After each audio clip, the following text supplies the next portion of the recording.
Assalamualaikum warahmatullahi wabarakatuh. Pernahkah kita menyadari bahwa dalam sehari kita mengucapkan banyak kata, tetapi tidak semuanya berasal dari bahasa Indonesia? Tanpa disadari, kata-kata asing sering muncul dalam percakapan. Dari sini muncul pertanyaan, apakah bahasa Indonesia masih kita banggakan atau hanya kita gunakan karena sudah terbiasa? Bahasa bukan sekedar alat untuk menyampaikan pesan. Bahasa adalah cara manusia berpikir, cara membangun relasi, dan cara menegaskan jati diri. Dalam kehidupan sehari-hari, bahasa mencerminkan sikap dan nilai yang dimiliki seseorang.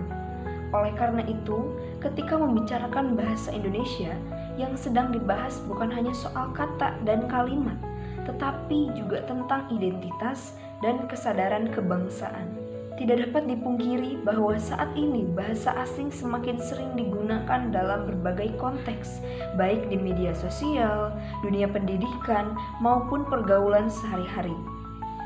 Fenomena ini terlihat dari cara bahasa Indonesia digunakan dalam kehidupan sehari-hari.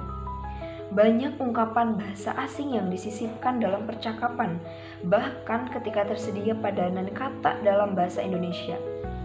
Dalam beberapa situasi, penggunaan bahasa asing dianggap lebih modern, lebih intelektual, atau lebih berkelas.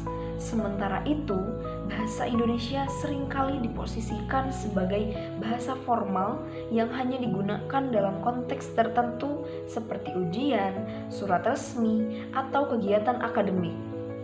Pandangan semacam ini secara perlahan membentuk sikap bahwa bahasa Indonesia bukanlah bahasa yang patut untuk dibanggakan, melainkan hanya sekedar kewajiban saja. Sikap tersebut tentu tidak muncul tanpa sebab. Globalisasi menjadi salah satu faktor utama yang mempengaruhi cara generasi muda memandang bahasa. Akses terhadap informasi internasional, media hiburan global, serta perkembangan teknologi digital membuat bahasa asing terasa semakin dekat dan semakin akrab. Bahasa tidak hanya berfungsi sebagai alat komunikasi, tetapi juga sebagai simbol pergaulan dan identitas sosial. Dalam situasi ini, bahasa Indonesia seringkali kalah bersaing secara simbolik, bukan karena tidak mampu, tetapi karena kurang diberi ruang untuk tampil secara percaya diri. Selain itu, lingkungan digital turut mempengaruhi cara berbahasa generasi muda. Media sosial mendorong komunikasi yang cepat, singkat, dan informal.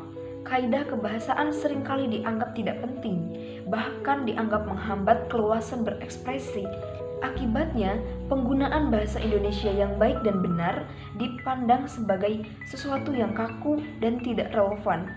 Padahal, bahasa Indonesia memiliki keluasan dan kekayaan kosakata yang memungkinkan penggunanya untuk tetap ekspresif tanpa meninggalkan kaidah. Kurangnya kebanggaan terhadap bahasa Indonesia juga dapat berdampak pada kualitas komunikasi. Ketika bahasa digunakan tanpa kesadaran dan tanpa menghargai bahasa itu tersendiri, kemampuan berbahasa secara efektif dan runtut dapat menurun. Dalam jangka panjang, hal ini berpotensi mempengaruhi kemampuan berpikir kritis, terutama dalam konteks akademik dan profesional. Bahasa yang tidak digunakan dengan baik akan sulit untuk menyampaikan gagasan secara mendalam dan sistematis. Namun, penting untuk dipahami bahwa mencintai dan membanggakan bahasa Indonesia tidak berarti menolak bahasa asing. Penguasaan bahasa asing merupakan kebutuhan di era global dan menjadi modal penting dalam menghadapi persaingan dunia.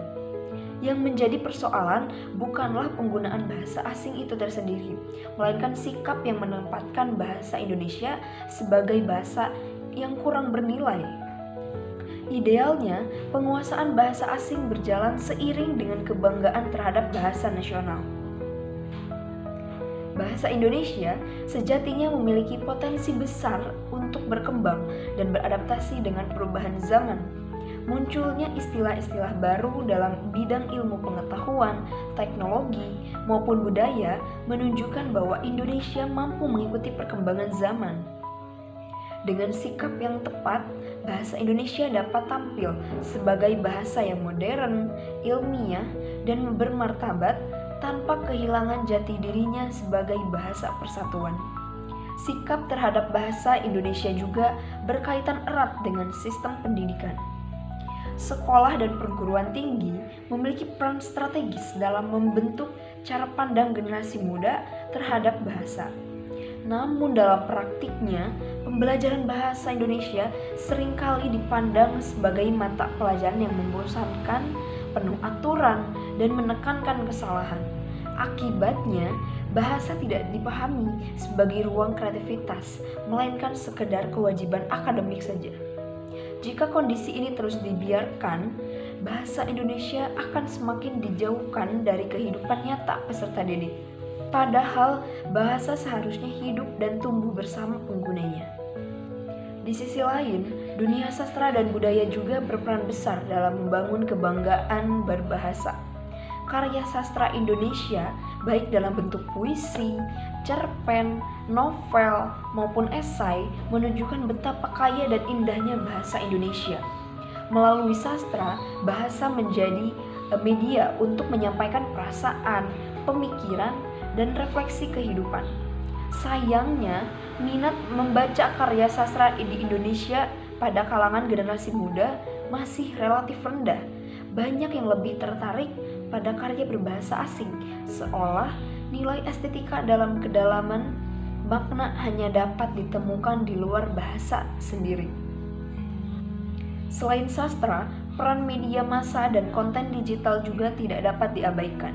Media memiliki kekuatan yang besar dalam membentuk kebiasaan berbahasa masyarakat.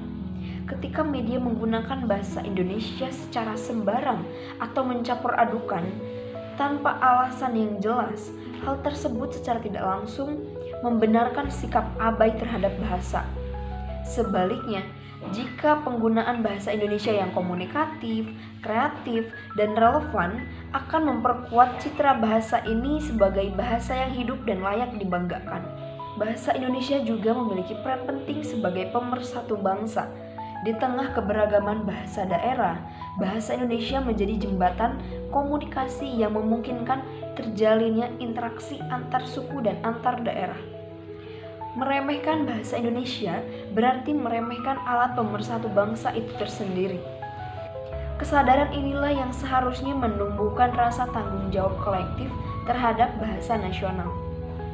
Dalam konteks global, bahasa Indonesia sebenarnya memiliki peluang besar untuk berkembang lebih luas. Jumlah penuturnya yang besar serta meningkatnya minat orang asing mempelajari bahasa Indonesia menunjukkan potensi tersebut. Namun, peluang ini hanya dapat dimanfaatkan jika penuturnya sendiri percaya diri dan bangga menggunakan bahasanya. Generasi muda memegang peran yang sangat penting. Cara generasi muda berbicara, menulis, dan berkarya akan menentukan citra bahasa Indonesia di masa depan. Ketika bahasa Indonesia digunakan dengan percaya diri, baik di ruang akademik maupun digital, bahasa ini akan memperoleh kembali wibawanya. Sebaliknya, jika terus diperlakukan sebagai bahasa sekunder, nilainya akan semakin terpinggirkan. Membangun kebanggaan terhadap bahasa Indonesia tidak harus dimulai dari hal-hal besar. Kesadaran untuk menggunakan bahasa Indonesia sesuai konteks, menghargai kaidah kebahasaan, serta tidak meremehkan bahasa sendiri merupakan langkah awal yang penting. Bahasa Indonesia bukan sekedar warisan masa lalu, melainkan bekal untuk masa depan. Pada akhirnya, pertanyaan tentang bangga atau biasa saja terhadap bahasa Indonesia adalah pertanyaan tentang sikap dan kesadaran. Bahasa Indonesia akan tetap hidup dan berkembang jika penuturnya memberikan ruang, kepercayaan, dan kebanggaan. Di tengah arus global, bahasa Indonesia tidak seharusnya tertinggal, melainkan berdiri sejajar sebagai simbol identitas dan kecendekiaan bangsa. Karena sejatinya, menghargai bahasa Indonesia bukan hanya soal berbahasa, tetapi juga tentang menghargai diri sendiri sebagai bagian dari bangsa yang memiliki sejarah, budaya, dan jati diri. Sekian, terima kasih. Wassalamualaikum warahmatullahi wabarakatuh.